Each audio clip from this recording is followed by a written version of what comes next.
2024 लोकसभा चुनाव में सहारनपुर सीट पर कांटे की टक्कर है। बीजेपी से लखनपाल शर्मा मैदान में है तो वहीं कांग्रेस से इमरान मसूद पर दांव खेला गया है। तो वहीं बीएसपी से माजिद अली प्रत्याशी हैं।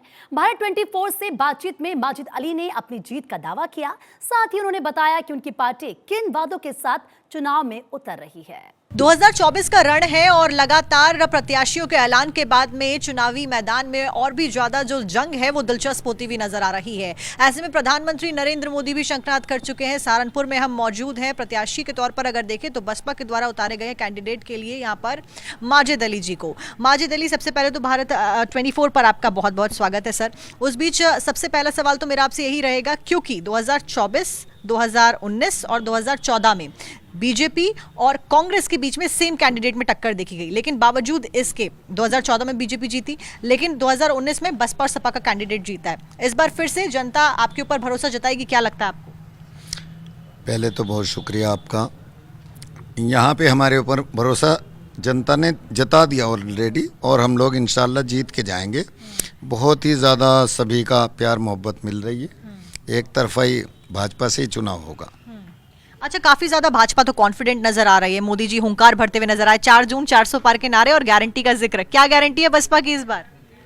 बसपा की गारंटी है कि सहारनपुर जीत के जाएंगे और लोगों को जो इनका हक अधिकार है वो दिलाएंगे। लोकसभा में भी जाके जो यहाँ फैसिलिटी चाहिए हॉस्पिटल की कि वो बेहतर से बेहतर हो सके, लोगों को चंडीगढ़ ना जाना पड़े, दिल्ली ना जाना पड़े, वो सब सुविधा फैसिलिटी यहाँ हो।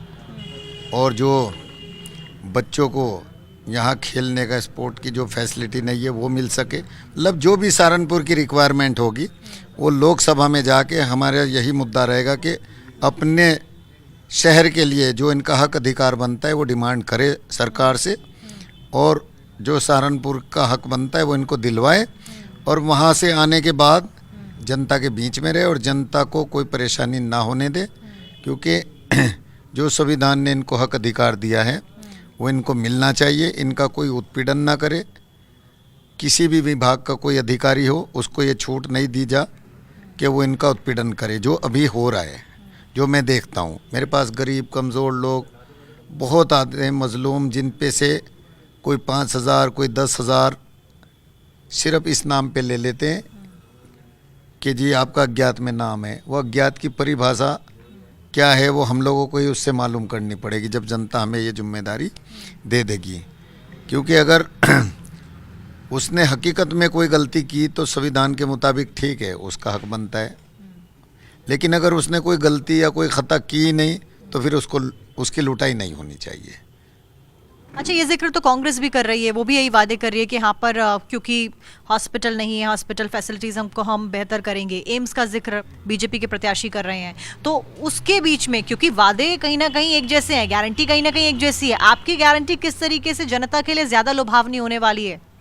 नहीं, देखिए, यहाँ पे जो हॉस्पिटल पहले भी दिया वो आदरणीय बहन कुमारी मायावती जी ने ही दिया है। उसको ये ठीक से चला नहीं पाए, ठीक से उसमें मशीनरी जो रिक्वायरमेंट है वो नहीं दे पाए। अगर ये लोग करते तो हम लोग ये सवाल आज नहीं आपके सामने रखते। डबल इंजन की सरकार है, 10 साल हो गए ऑलरेडी। एम्स बनाने को हमने थोड़ा ही रोका है, किसी ने रोका थोड़ा ही ना। इनको जनता ने मौका दिया तो इस पब्लिक को बेहतर से बेहतर फैसिलिटी देनी चाहिए। लेकिन यहाँ तक ज़मीन पे कुछ नहीं है। ज़मीन पे सिर्फ हवाएं बातें हैं, बाकी कुछ भी नहीं है। महंगाई बहुत है। महंगाई इतनी है कि आप देख लीजिए, सिलेंडर 1100 400 से शुरू हुआ, तब भी मोदी जी की गारंटी थी। डॉलर उस वक्त 60 रुपये था, तब भी मोदी जी की गारंटी थी कि जी डॉलर बहुत पतला हो गया। अब एक बार उस मुद्दे पे वो नहीं बोलते कि आज 84 से 85 रुपये पे चल रहा है।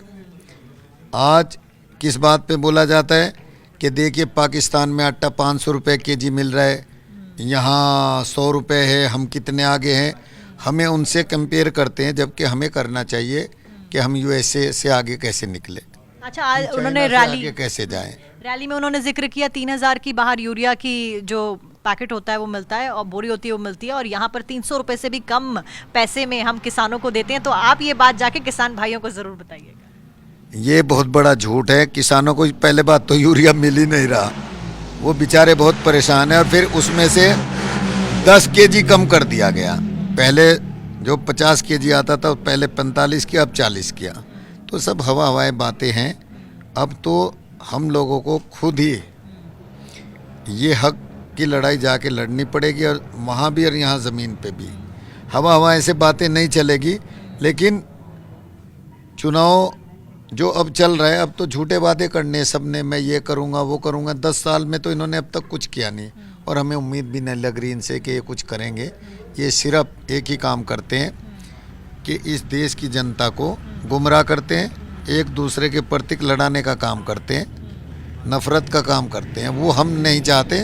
हम ये चाहते हैं कि देश तभी तरक्की करेगा जब हम लोग आपस में प्यार मोहब्बत से रहें, और कोई भी समाज हो वो कमज़ोर नहीं होना चाहिए, वो भी बराबरी पे रहें, ताकि वो देश के लिए ऐसा करे, चाहे वो व्यापार करे, चाहे वो उसे मौका मिले नौकरी में या उसमें कोई और फ़न हो, उसके ज़रिए वो देश को कमा के दे, इनकम टैक्स भरे।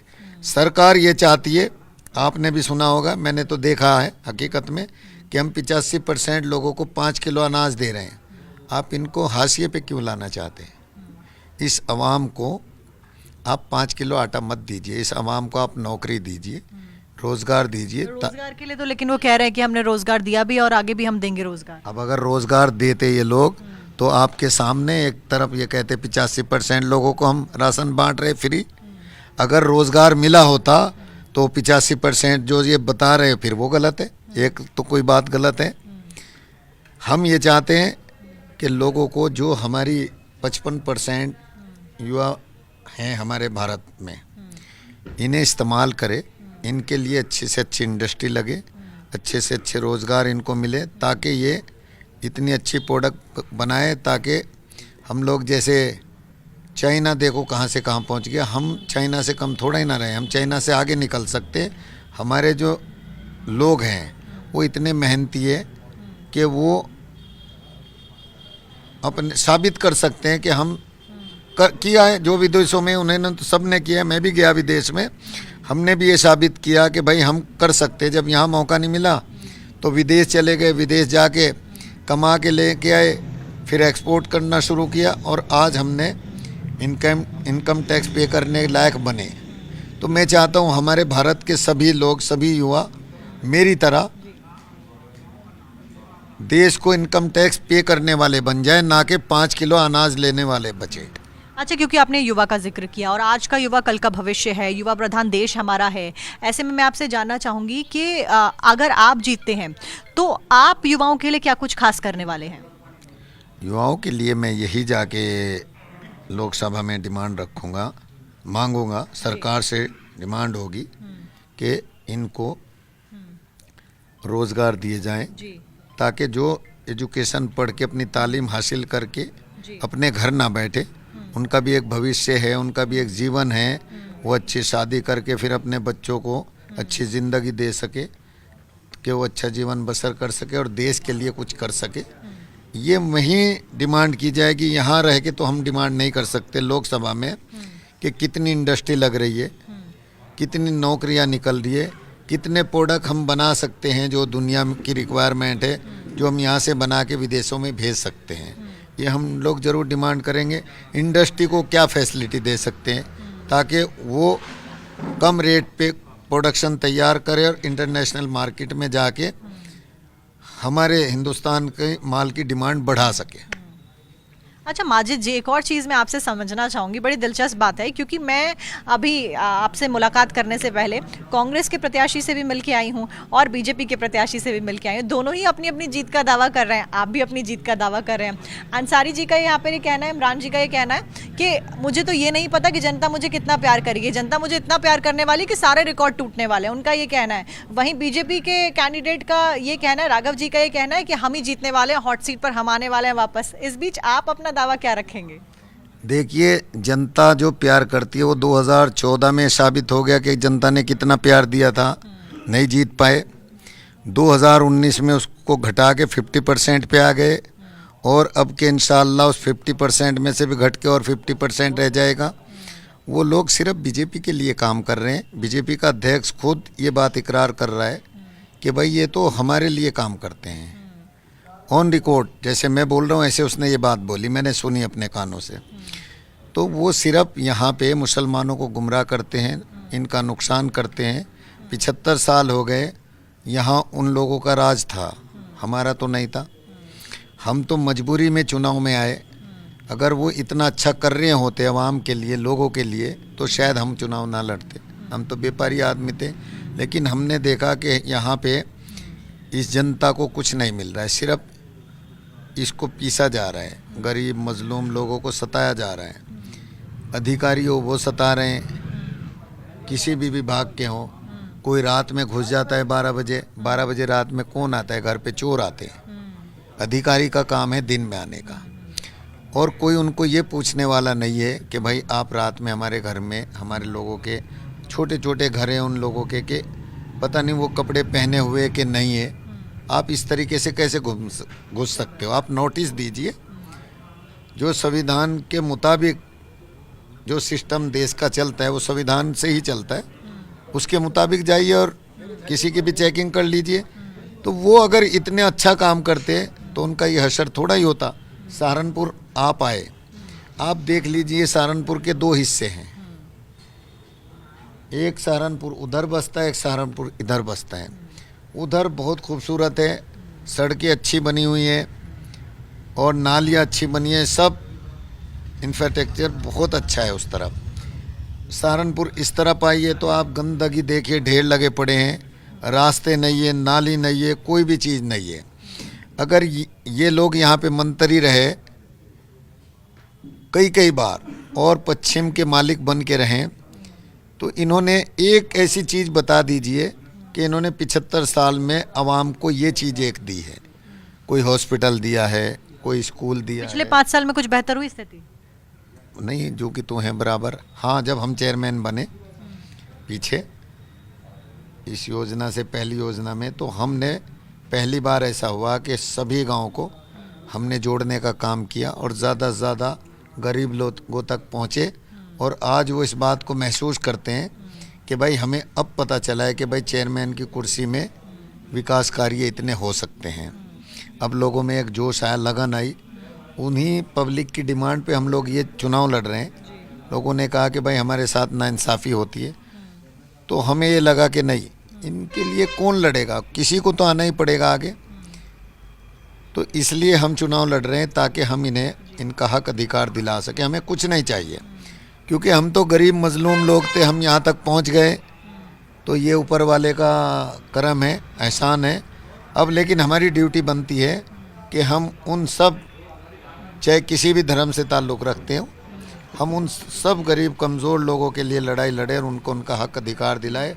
और जो सहारनपुर 2 हिस्सों में है उसको एक हिस्सा बनाए ताकि बराबरी हो जाए। अच्छा, क्योंकि आपने व्यापारियों का जिक्र किया, आप खुद व्यापारियों के बिजनेस से आप ताल्लुकात रखते हैं, बिजनेस आप करते हैं और एक छवि आपकी वो भी है व्यापारियों के बीच में। क्योंकि हम मौजूद थे, भारत 24 ने अभी कुछ शोज़ भी करे हैं, पब्लिक शोज़, जहाँ पर सहारनपुर की जनता ने अपने मूड के बारे में बताया। एक अलग थोड़ा सा सॉफ्ट कॉर्नर आपके लिए दिखा जनता में, व्यापारियों में। व्यापारियों के लिए क्या कुछ करते हुए नजर आएंगे अगर आप जीते हैं? नहीं, व्यापारियों के लिए देखो यही करते नज़र आएंगे कि जैसे यहाँ पे अब लोग आते हैं कि जो जीएसटी वाले हैं वो उनके कारखाने तक पहुँच जाते हैं, तो उनको ये छूट हम नहीं दे सकते कि आप कारखाने में जाके छापा मारें। अगर उसका ट्रक या उसका लोड होके सामान रोड पे वो बिना बिल के भेज रहा है तो ठीक है, कार्रवाई होनी चाहिए। लेकिन अगर उसका सामान उसके गोदाम में या उसकी फैक्ट्री में है तो उसके यहाँ छापा नहीं लगना चाहिए, उसको नहीं सताया जाना चाहिए, उनको वो अच्छा। और हम लोग चाहेंगे कि इनका लकड़ी का एक्सपोर्ट यहाँ बहुत बड़ा है कि एक ब्रांच सहारनपुर में खुले और जो सहारनपुर के लोग दिल्ली इन्हें जाना पड़ता है वो वहाँ जाना ना पड़े, इनकी डॉक्यूमेंट की सारी फैसिलिटी यहीं हो, एक ब्रांच यहीं खुल जाए और लाइसेंस जो इनको मिलते हैं वो यहीं से इनको सब फैसिलिटी मिलती रहे ताकि ये और बेहतर अपना एक्सपोर्ट बढ़ा सके। वो हम लोग कोशिश करेंगे। हौजरी का यहाँ बहुत अच्छा भंडार है। अगर यहाँ गवर्नमेंट एक जो घाड़ की ज़मीन बिल्कुल बंजर है उसमें अच्छी इंडस्ट्री लगा दे तो सहारनपुर एक देश के लिए बहुत ही इनका पत्थर साबित हो सकता है। जैसे पंजाब है, लुधियाना है, त्रिपुरा ऐसे सहारनपुर बना सकते हैं, लेकिन उसके लिए कोशिश करनी पड़ेगी। हाँ जी। आखिरी सवाल मेरा आपसे रहेगा, कौन सी वो, क्योंकि आपने जिक्र किया हॉस्पिटल्स का, आपने जिक्र किया व्यापारियों का, इसके सिवाय कौन सी वो 5 गारंटीज होंगी, 5 वो वादे होंगे जो आप जब आते हैं, सरकार बनाते हैं, तो आप सहारनपुर की जनता से करते हैं? सबसे पहला वादा तो यही होगा कि यहाँ पे अगर हम सत्ता में आते हैं कि सबसे पहले तो यहाँ हॉस्पिटल की वो फैसिलिटी होगी कि किसी को चंडीगढ़ दिल्ली ना जाना पड़े, वो फैसिलिटी रहेगी। एक बच्चों को यहाँ पे अच्छी शिक्षा, अच्छी सुरक्षा ये मिले, भाईचारे के साथ बेहतरीन वातावरण रहे।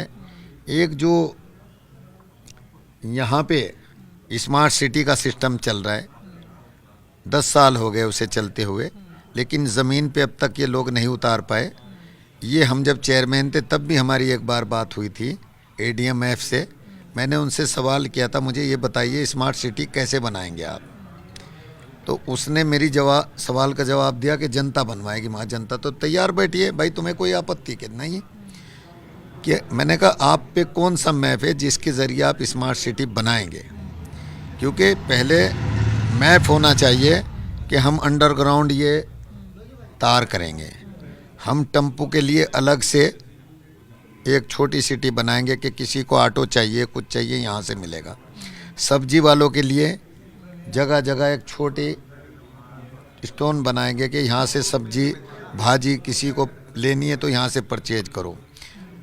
ऐसे नहीं बन सकती, उसका वही कर सकता है जिसने दुनिया में जाके अच्छी चीज़ें देखी हो और जिसके मन में ये इच्छा हो कि मैं अपने देश को भी नंबर 1 बनाऊं, ताकि हम लोग विदेश ना जाके बाहर के लोग हमारे यहाँ आए और वो देख के जाए कि इन लोगों ने सहारनपुर को कितना खूबसूरत किया है। वो हम लोग तभी कर सकते जब हम उसमें शरीक होंगे। चलिए ठीक है माजिद अली जी, आपने वादे गिनाए जनता के साथ में, अगर आप जीते हैं तो ये तमाम वो वादे होंगे जो आप पूरे करके जनता को देंगे। और इसी के साथ में आपका बहुत बहुत शुक्रिया भारत 24 के साथ में जुड़ने के लिए, हमारी जनता के साथ में संवाद करने के लिए, और मैं आशा करती हूँ कि आप अच्छा करें चुनाव में। All the best to you. Thank you so much. Thank you.